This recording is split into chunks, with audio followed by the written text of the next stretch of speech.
Why do we feel so overwhelmed by the world today? Why does it feel like everything is just too much? Bad news seems endless, one crisis after another.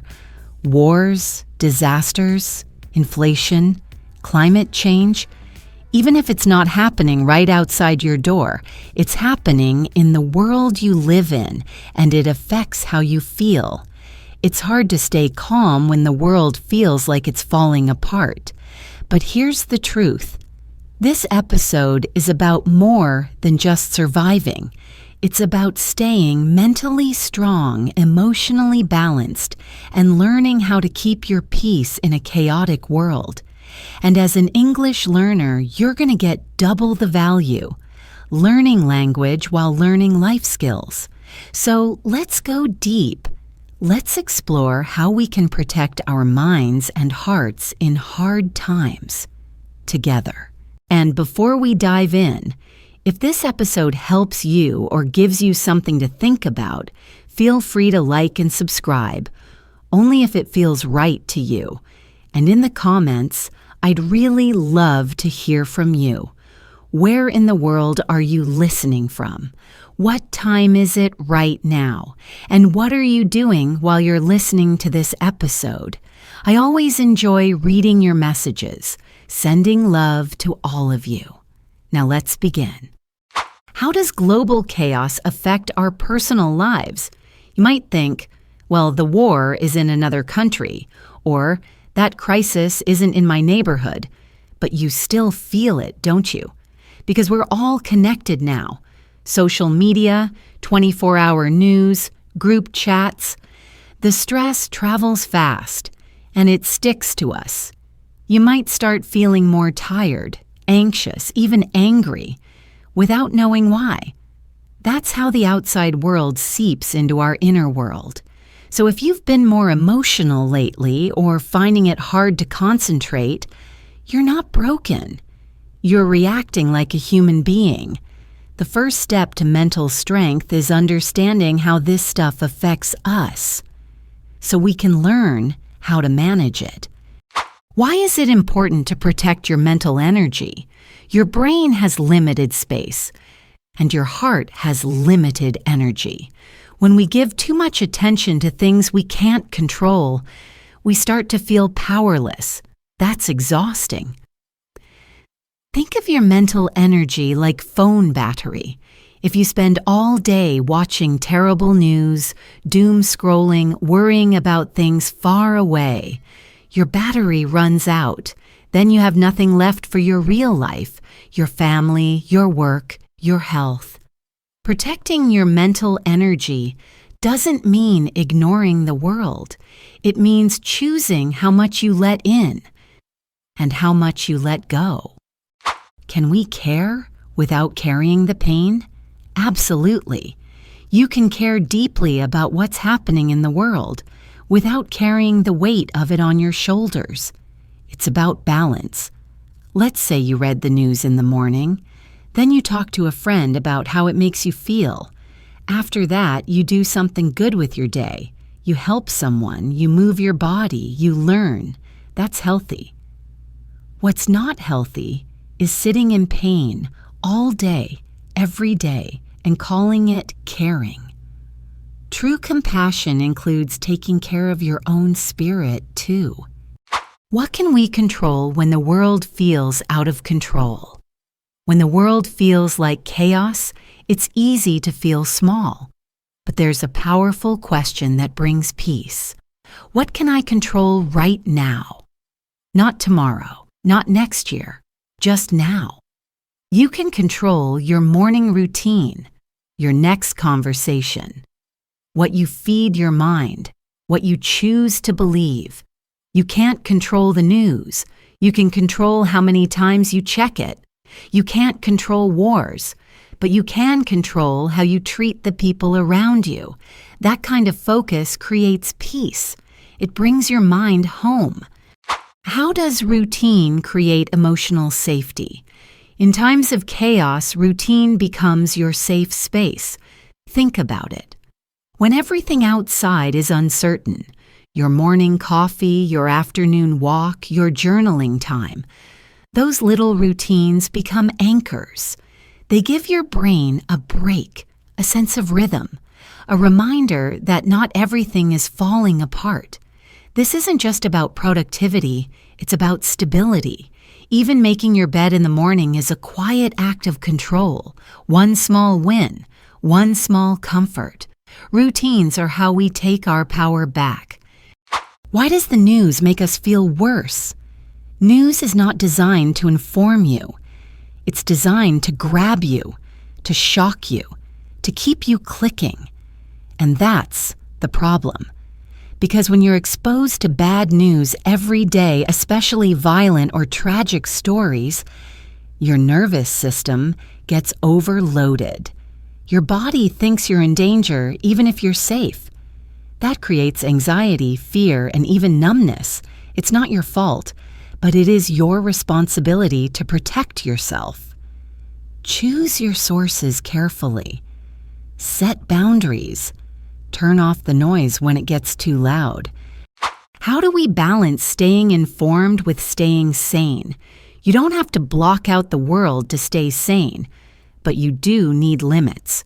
For example, check the news once a day, not 10 times.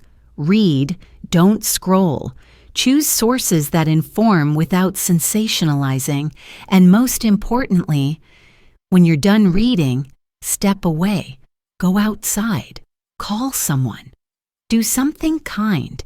Information without action just becomes anxiety.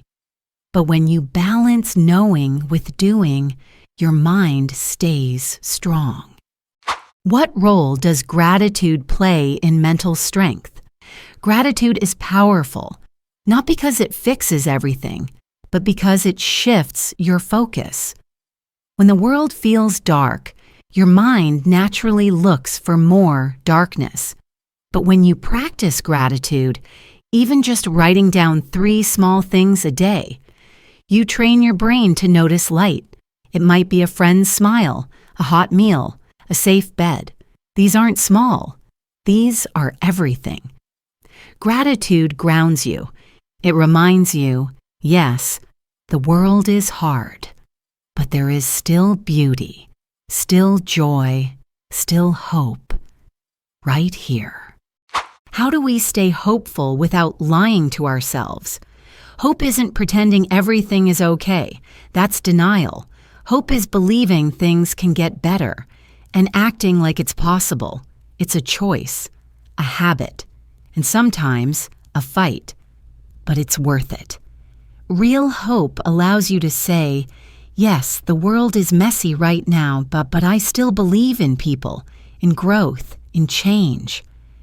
And that belief, it gives you energy. It keeps you moving. It connects you to others. Hope isn't weakness. It's strength with open eyes. Why is talking about your feelings so important? Silence is heavy. When you don't talk about how you feel, those feelings don't disappear. They just sink deeper. And eventually, they show up as stress, anger, sadness, or even sickness. Talking, whether it's with a friend, a therapist, or even just writing it down, is like opening a window in a stuffy room. It lets the pressure out. It brings in fresh air. So don't carry everything alone. You deserve support. And you're not the only one feeling this way. How can we use movement and exercise to protect our mental health? Your body and mind are deeply connected. When your body moves, your brain heals. Exercise, even just walking, helps release stress. It clears the mind. It boosts your mood. You don't need a gym membership. You just need to move, stretch, dance, walk around the block. The point isn't perfection, it's release. In a chaotic world, your body can become a safe place, but you have to use it. What is the power of meaningful connection? In hard times, connection saves us, not the number of followers, not the likes, Real connection, someone who listens, someone who understands, a friend, a community. Even one deep conversation can bring you back to life. Humans are not meant to carry pain alone. So reach out, be honest, ask someone how they're really doing, share your own story. Connection doesn't solve the chaos, yeah, but it makes it more bearable. How can creativity and learning help us heal? When everything feels dark, creativity is light.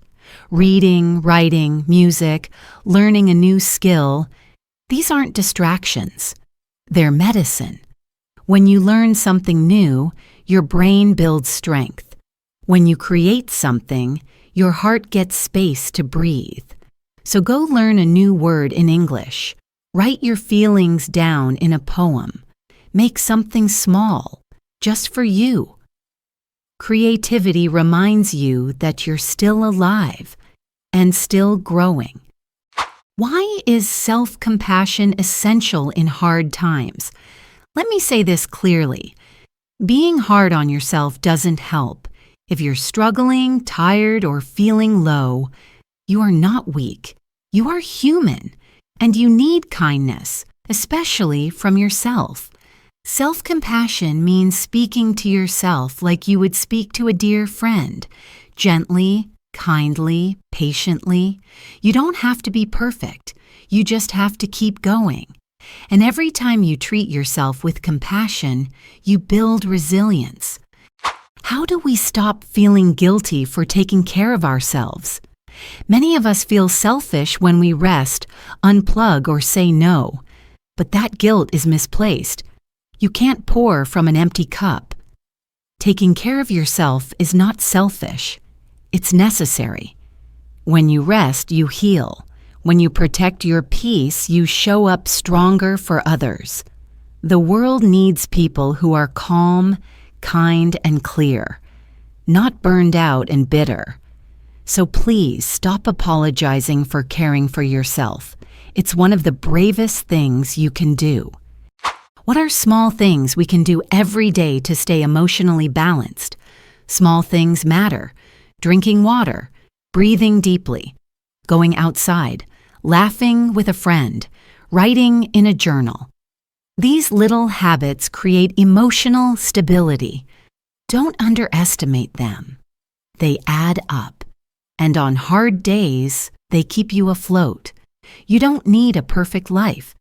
You need a few steady habits that remind you, I'm okay. I'm grounded. I can handle this, one moment at a time. How do we build inner peace in a noisy world? Peace isn't something you find. It's something you build. And you build it by choosing what you allow into your mind, your body, your heart. Every time you pause before reacting, you're building peace. Every time you speak with kindness, you're building peace. Every time you forgive, unplug, or breathe, you're building peace. In a noisy world, peace is your quiet rebellion. Choose it.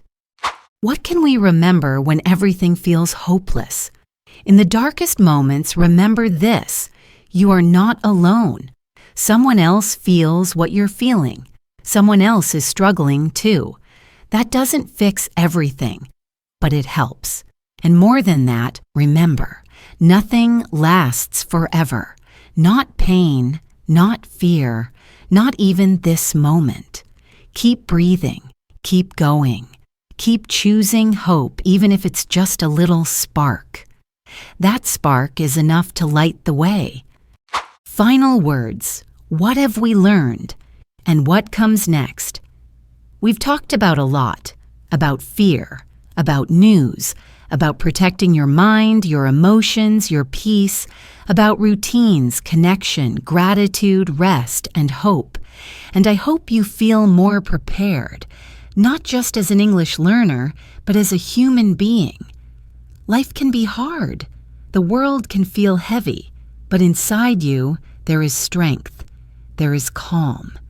There is a part of you that knows how to keep going. And every time you choose peace, Every time you speak gently to yourself, every time you protect your energy, you're not just surviving. You're becoming stronger. You're becoming wiser. And I'm proud of you. Stay safe, stay strong, and keep learning, no matter what.